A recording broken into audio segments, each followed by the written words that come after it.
JT.fr, fournisseur officiel de football. Bonjour à toutes et à tous, c'est l'heure du JT Foot Mercato. On va commencer l'édition du jour en parlant des déboires lyonnais. Déjà au fond du trou, l'Olympique lyonnais coule encore un peu plus après sa défaite à Reims ce dimanche. La situation devient critique.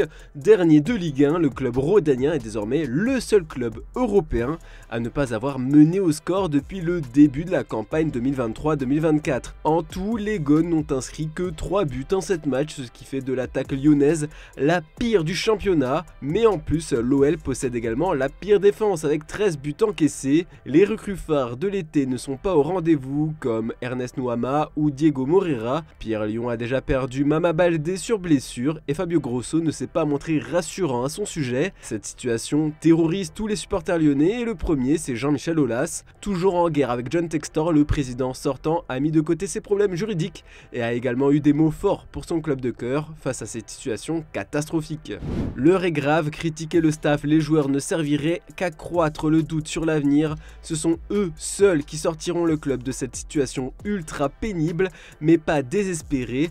2 matchs à la maison pour reprendre espoir, c'est une obligation pour le peuple lyonnais. D'ailleurs, le prochain match à domicile, c'est contre Clermont, seul club en Ligue 1 avec l'OL à n'avoir remporté aucun match depuis le début de la saison. Le vaincu serait déjà dans une position très défavorable en vue du maintien. Fabio Grosso a néanmoins retenu du positif de son match contre Reims. Il s'est montré confiant pour l'avenir en conférence de presse. Tu as fait une belle analyse parce qu'il y a des choses positives aujourd'hui, même si c'est bizarre de le dire après une défaite. Mais moi, je vois une lumière au fond.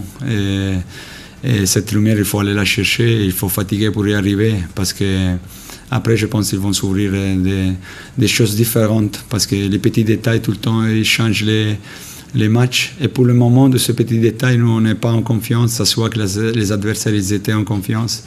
John Textor, de son côté, a promis de grands changements. Dans un long communiqué publié dimanche, l'homme d'affaires américain a réitéré son soutien à Fabio Grosso et promet un mercato hivernal de haute qualité. Comme vous le savez, en janvier, nous n'aurons aucune limite en matière de gouvernance sur notre capacité à renforcer l'équipe. Soyez assurés que je ne permettrai jamais à ce club de perdre son prestige. Notre objectif reste de retrouver le succès cette saison. Je crois au travail de Fabio et je crois en sa philosophie d'équipe. Il trouvera les joueurs qui répondent à ses attentes et nous grimperons au classement à l'LOL.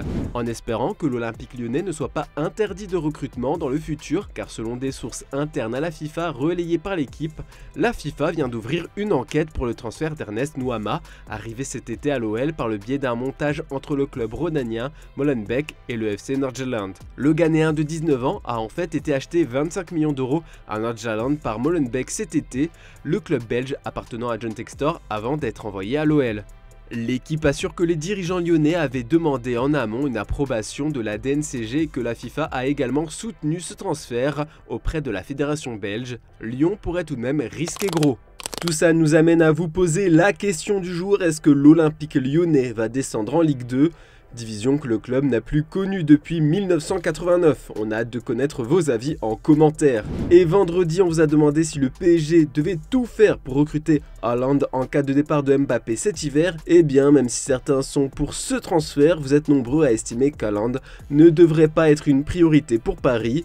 Vous êtes d'ailleurs beaucoup à penser que Vinicius Junior serait un meilleur remplaçant. Mais bon, tant qu'on parle de la star brésilienne, Vinicius Junior commence à inquiéter du monde du côté de la capitale espagnole à cause de son début de saison mitigé. L'Oriverde a inscrit un but en 5 rencontres de Liga, dont 4 titularisations, des chiffres en dessous de ses standards récents. On attend le meilleur Vinicius, explique le journal Marca dans son édition du jour, qui rajoute que Ancelotti sait que les options du Real Madrid pour cette saison passe par le meilleur Vinicius. Le Real Madrid a trouvé un Bellingham qui a des chiffres de pur neuf et qui est Pichichi devant Morata, Kubo et Lewandowski, mais il sait que l'apport de Vini en but et passe décisive sera vital cette saison. Avec ce duel face à Naples qui se profile ce mardi, Vinicius Junior va devoir montrer qu'il est l'homme clé du Real, ou sinon la Casablanca risque de vite réfléchir à son avenir. Dans le reste de l'actu, on a le droit à de nouvelles révélations sur l'Arabie Saoudite et Zinedine Zidane. France Bleu Provence Provence avait confirmé la semaine dernière ce lien entre l'ancien milieu de terrain du Real Madrid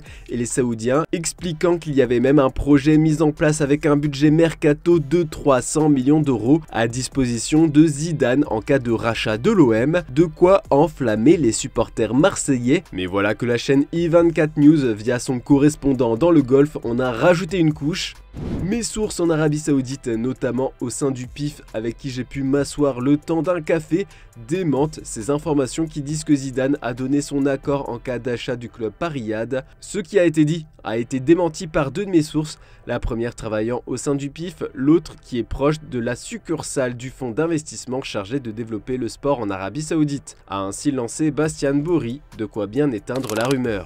En parlant de l'OM, Brandao n'a pas abandonné son rêve de devenir un jour le coach du club phocéen. Dans une interview exclusive sur notre site, le Brésilien s'est confié sur ses ambitions de coach. Ma mission est de redonner à l'OM ce qu'il n'avait pas il y a 10 ans, redonner aussi aux supporters la fierté de l'équipe, la joie, l'émotion de remporter un titre. Quand j'étais joueur à l'Olympique de Marseille, je ne me souciais pas seulement de marquer des buts, mais de marquer les buts décisifs à chaque match de football. Mon objectif en tant qu'entraîneur sera de remporter des titres pour l'Olympique de Marseille, comme je l'ai fait lorsque j'étais joueur. Bien mal en point en championnat, Chelsea prépare déjà du très lourd pour le prochain mercato hivernal. Mauricio Pochettino va être gâté. Selon The Sun et d'autres publications comme The Guardian, les efforts des Blues devraient se concentrer sur le secteur offensif. Il y a deux noms tout en haut de la shopping list de Chelsea pour le mois de janvier, Victor Osimhen et Ivan Toney. Mais où Chelsea va trouver l'argent nécessaire après avoir autant dépensé? Eh bien, selon les journalistes anglais, les Blues sont à la recherche d'un prêt auprès des institutions américaines. L'état-major de Chelsea espère ainsi